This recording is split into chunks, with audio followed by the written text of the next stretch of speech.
while I don't want to undercut the magnitude of the Northern Virginia Game Worn Hockey Jersey Expo, um, Phil's already been recognized for the abuse that he receives on the show. They know his name because we yell at him so much.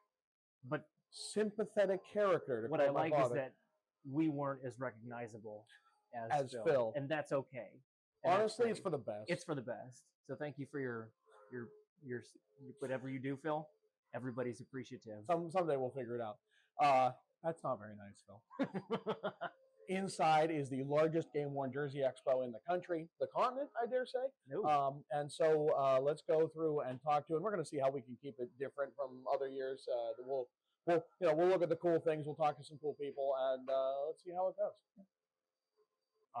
What I love about this, and this being our second year doing this, and we're amateurs still. We're still trying to, learning the ropes of the game-worn industry. You can come here and you can look at a jersey like this, and you could spend $21,000 on a game-worn Ovechkin jersey, which is fantastic. Or you can come down here.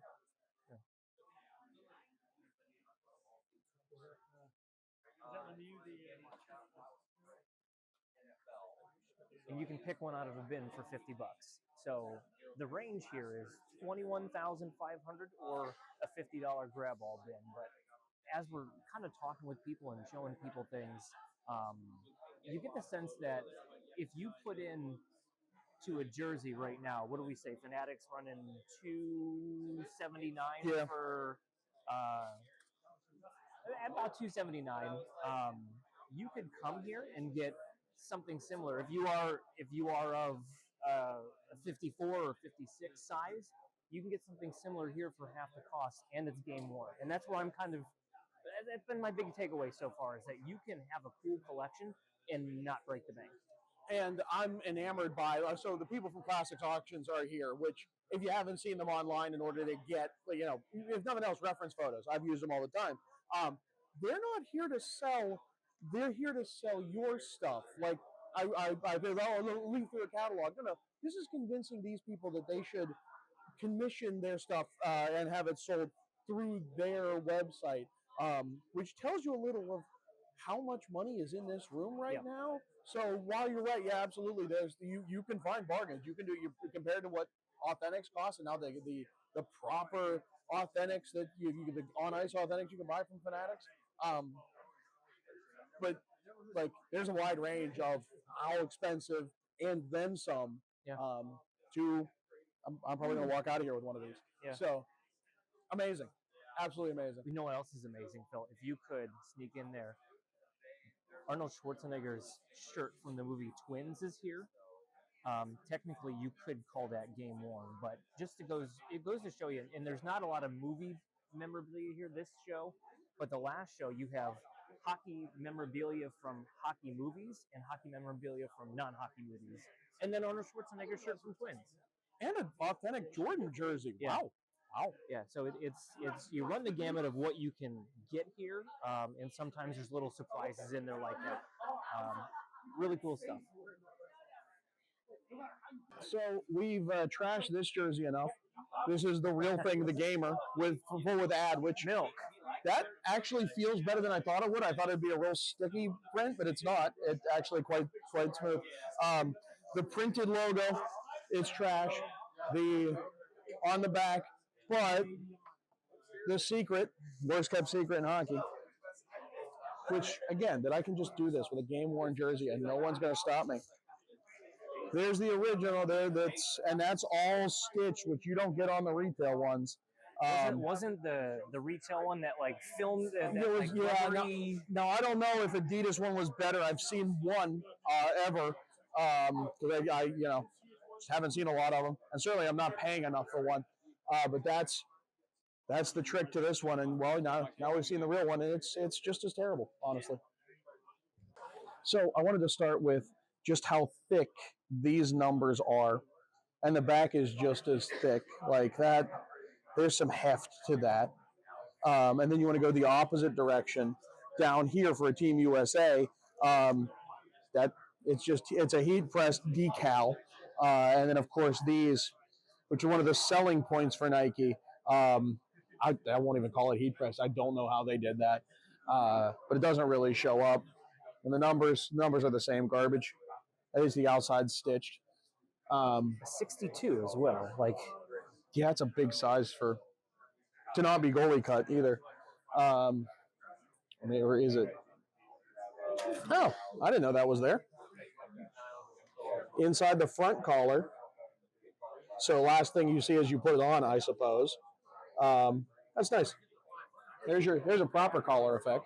You had some thoughts on Pierre Turgeon. Yeah, I'm sending this jersey, this exact one. Well, it's a Coho since they were these. I think. Oh, so that would have. It would have been the first year coming out of the lockout. Yeah. Where Reebok wasn't available like that during retail. It was Coho, first or second year coming out of the lockout, that he was there, which I love. Somebody's, when people post online, favorite player on a team that you don't remember being on the team, this often comes up. I genuinely didn't know he was on that team, and I like Pierre Turgeon. Those are Kiss cut. That red's on top. That's fun. You can see. Oh, that it is. Yep. Adam Oates jersey. How great is that? Oh, the Pooh Bear. Mark Howe. Look at that. Like, I mean, that's proper Flyers. Like, Sandell SK. And back when players actually, like, you could recognize their name when they read it out. But this. The coup de grace. Knockout punch. It's a Gordie Howe, New England Whalers. And there's some nice stitching in that logo. Nice stitching in that, even though the rest of the material is not great. But as you turn, and you got Pucky, you have the entire name, because Mark and Marty Howe played with them. And well, when you're going to sell this, you want to sell it, come see Gordie Howe. Oh, which one's Gordie Howe? Well, you can't miss that. And no nameplate either. They just Gordie Howe right on there. Nice. Wow. So cool. But the maker, do you know a little bit about the maker? Who is Stolendine? It? Oh, so Stolendine makes vintage sweaters now. Extremely expensive sweaters. Really high quality stuff that they like dry clean only. They're phenomenal, but they're back with like Russell Athletic as far as like vintage sports manufacturers that just have been pushed out almost completely. Evans Fields Flannel, same thing. You just don't see them anymore. So to actually see, to make it to the World Hockey Association in 1978-79 and still to have this, super impressive, super cool. So we've gone to you before. You have an incredible collection. Well, we already talked about the All-Star jerseys. Or I don't know when this actually will air in the middle of things. But we were commenting on your logos, and I mean the Maine Mariners, fun. Philadelphia Firebirds, what a logo. But then to be the Richmond Robins and to be in, playing hockey and have such a cartoonish, nice-looking bird. But then you pointed out something. Yeah, so not too many of these around, but still the nameplates still attached. These are all like hand stitched on there. They're like extremely delicate. Wow. Like, yeah, that's not even stitched down anymore. Yeah, it looks like it's just felt. They just took felt on the jersey. Yeah. Wow. I've only seen a couple like still around that still has the full nameplates. I imagine. If they threw that in the wash, it'd all be gone. Like, yeah. and for a hockey team, like they washed their stuff. Like it's not the care you guys put to it. That's incredible.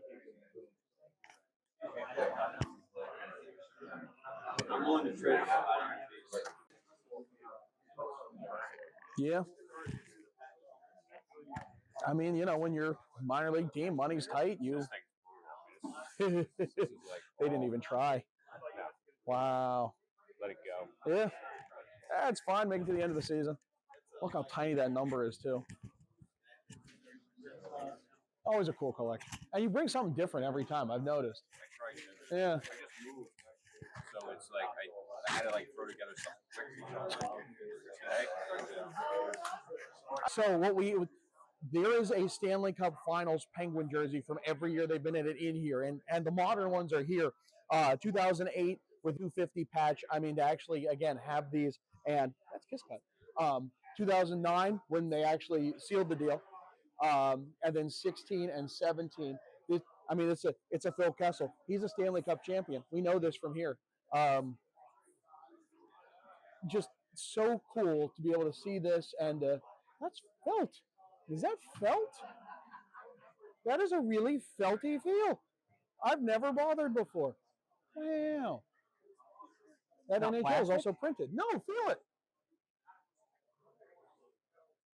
That is nice.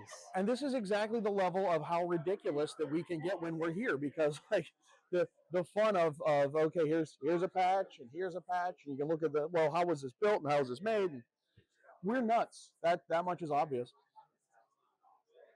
I'm also going to throw out here the Roanoke Renegades. You want to talk about some really unique, and look at the damage this thing has gone through. Clearly, this is a team cheap enough they're not going to buy extra jerseys that season, right? And then, when you know your teams, the Baton Rouge Kingfish, your Mobile Mystics, where I just got a retail one of that. Vegas. We always talk about Vegas and what cool things they could do. I mean, I think this is fun. Like, to think that you could have done something like this with the Winter Classic from a couple years ago. Yes. Why not? Like, why not? A roundel is a regal look through and through. You didn't have to, and there it is. That looks there familiar already. There you have it. Like to do a roundel instead of what they did with the V for that Winter Classic, you had it in the bag all along. And then I saw the coolest one here, the Columbus Chill, well known for how different that jersey is, but I've never seen the font. Just look at how beautiful that radial stitching, the radial arching, and those numbers. Very Tampa Bay Lightning. Beautiful. Just ridiculous and beautiful. And just a normal. What number kit did you try and send away for, where they told you, like, we need like 6 people to work on this number That kit? was a Columbus Cottonmouths, Columbus, Georgia. Different Columbus. Gotcha. Yeah. EPS wouldn't do the numbers without charging an extra $150, I think, to put it together. Right. So the snakes on it. Still a bit better about that one. And so you got something cool to show us. The other Roanoke. You gotta take a mic. You want to tell us about this piece? Huh? You want to tell us about the piece? I mean, it's beautiful. I'll tell you that much.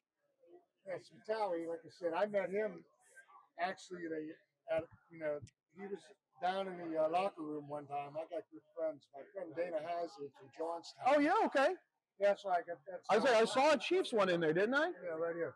There we go. Oh.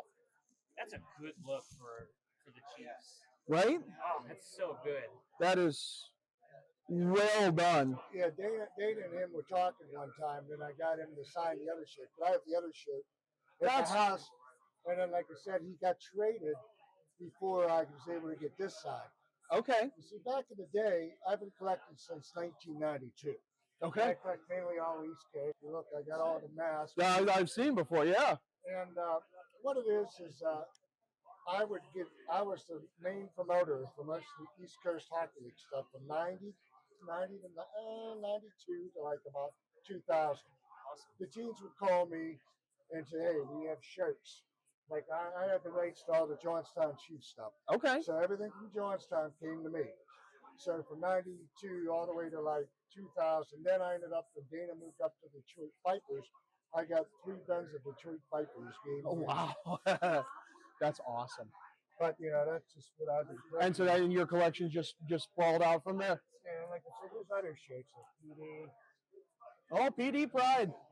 I know Louisiana Ice Skaters. See, I bought yeah? Everything I bought is all practically the fun. Well, okay. So, and that's the fun part. The teams don't longer exist. The teams where you gotta know your hockey to know what you're looking at. Yeah. See, now they just fall. Newfoundland Growlers, yep. Chill, like you said, Louisiana. Mississippi Sea Wolves, Trenton Titans. Yeah, see, now. Oh, look at the sparkle on that. That's I like that.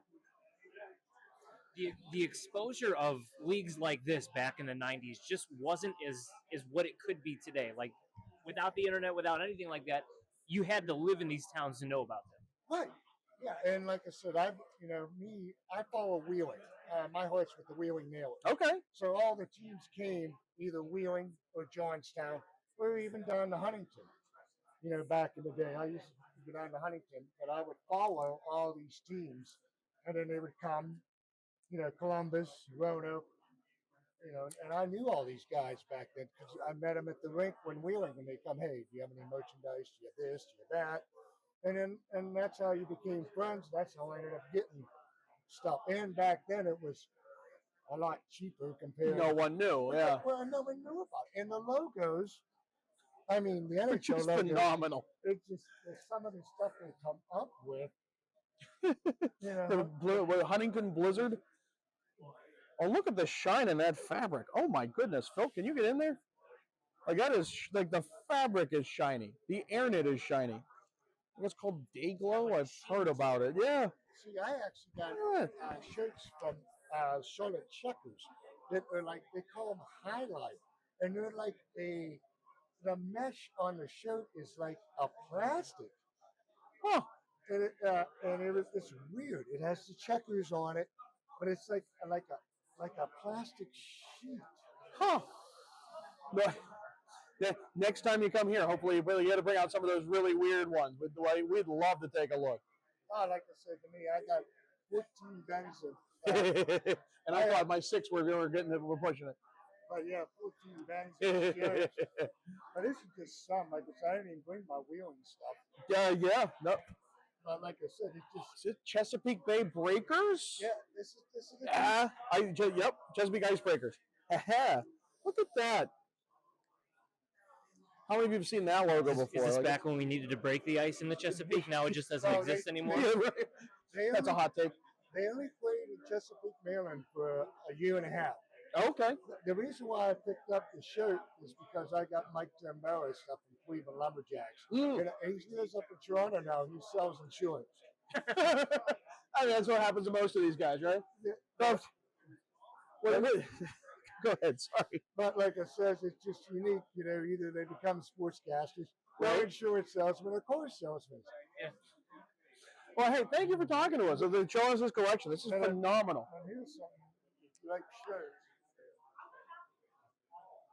This one. Castle Husky. DEL, Deutsche Eishockey Liga. Yeah. Phenomenal. Yeah, there you know. This is coming to an NHL near you. There's another hot take. Wow. That's just something you don't see. Yeah, no, you don't. The German league stuff doesn't really come a lot, especially game worn stuff. That's fantastic. Well, what happened? I got the mask and the shirt together in a package deal. See, like I said. Phenomenal. Absolutely phenomenal. Well, hey, thanks for talking with us. Thank you so much. Yeah. Thank you. All right. So we walked by this table before and didn't really get a chance to really look. But, obviously I see a Mario Lemieux, and I got intrigued, especially with the fabric, because like, okay, this is a very old, it's a football jersey style fabric. And then I flip, it's the Robo Pen, and it's a starter Robo Pen. And I don't know about you, but I've never noticed starter. I mean, clearly we know when it's from. Never known starter to use that kind of material, right? Like the starter material is never that. Nope.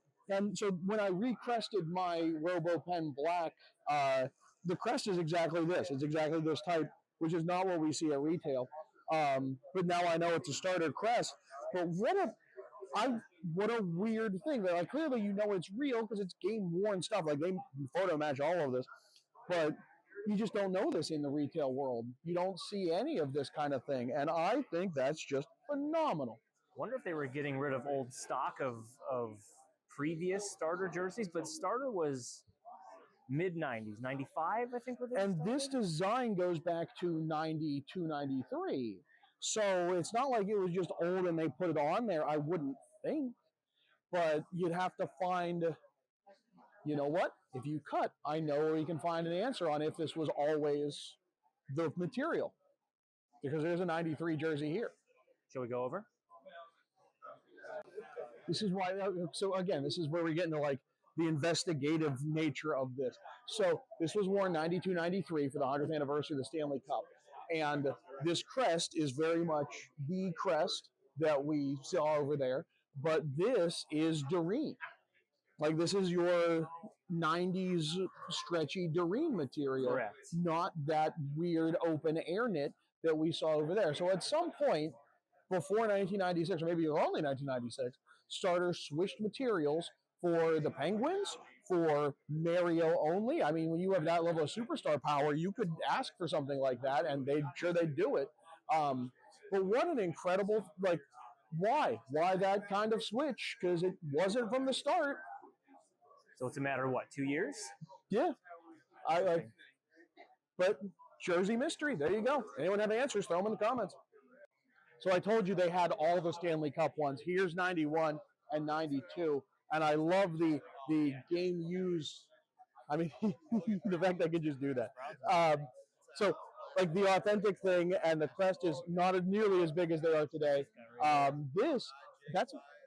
They stitched over. You're getting real close. The NHL 75th patch is underneath it. They just took a piece of jersey fabric and stitched it over top the NHL 75th. That's how they did it, because it was for the 92. They have the Badger Bob memorial patch and the Penguins 25th, and then the NHL 75th. And then when they made the Stanley Cup, there was nowhere to move it. They just stitched right over top. More examples of the Penguins being cheap. Look at all this is vinyl printing. Like that is just heat press, as is the C. And you look over here, it's even worse. This is heat press. You see the C is on they didn't even match the fabric. And you'll notice the numbers are on the shoulders, also heat pressed, early in Mario's career. And with a gold collar. And again, they're just out to touch, to enjoy.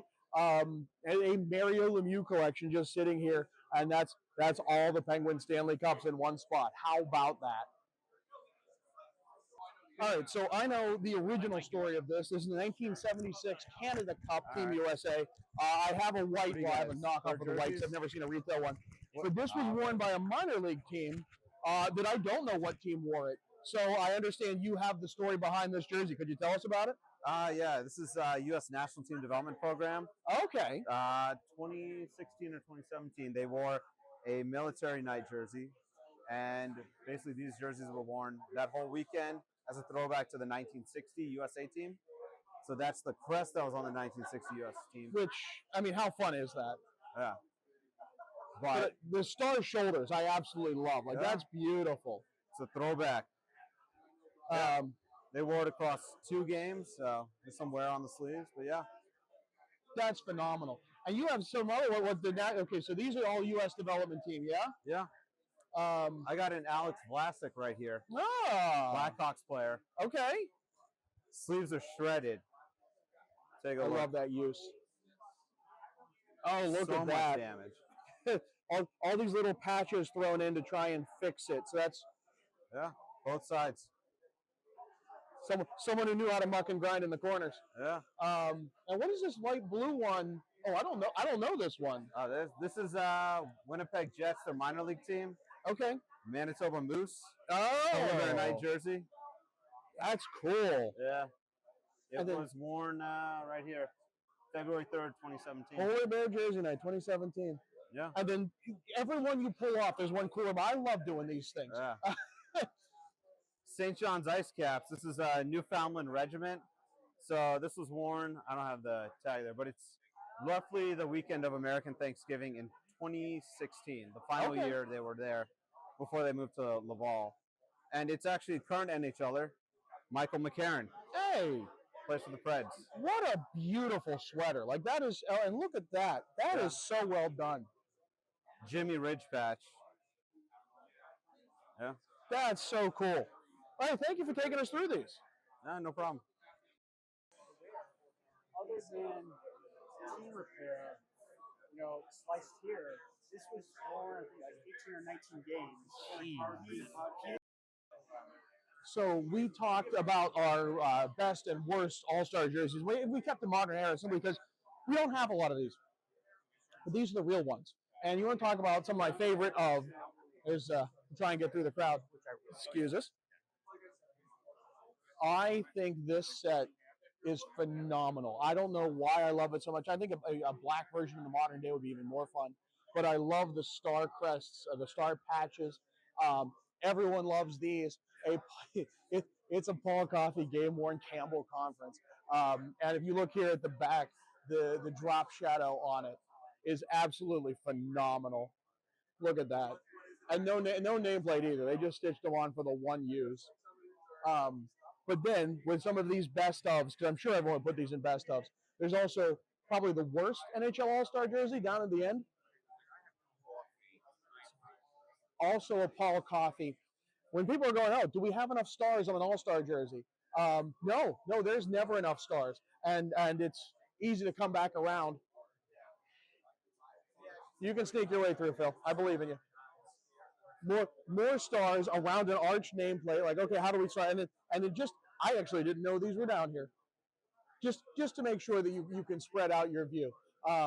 Absolutely phenomenal. Terrible jersey. Just to see one in person is a lot of fun.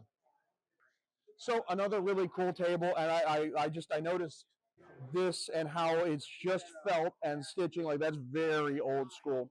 But this is what I noticed first. This Phoenix, Arizona, wore this for their anniversary season, where they have these silver outlines on the number, which does make it far harder to read. But look how sparkly, first off. Look at how chunky that font is. Right?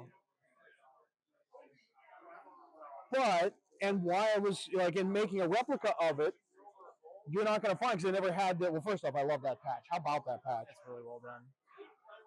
But there was an error in this, that this skate should be white, and there should be an outline in here that was just missed. And this is only on the game worn ones. You can't find it at retail. They never released anything with that error.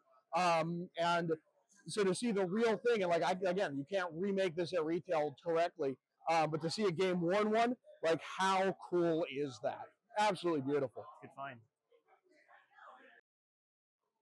So let's do a swing through. Another swing through. Well, yeah, I mean, obviously we're not just going to come and go. But clearly we've had too much for one episode, so come back for part 2. It's going to be phenomenal. There's so much. I've said that so much today. I'm stuck on that word. Just I'm blown away. The quality of the show and the things you can see, and yeah, touch. The things touch, they yeah. let you touch. The things they put in your hands that they shouldn't. Yeah, right. No, totally. This should be. It belongs in a museum.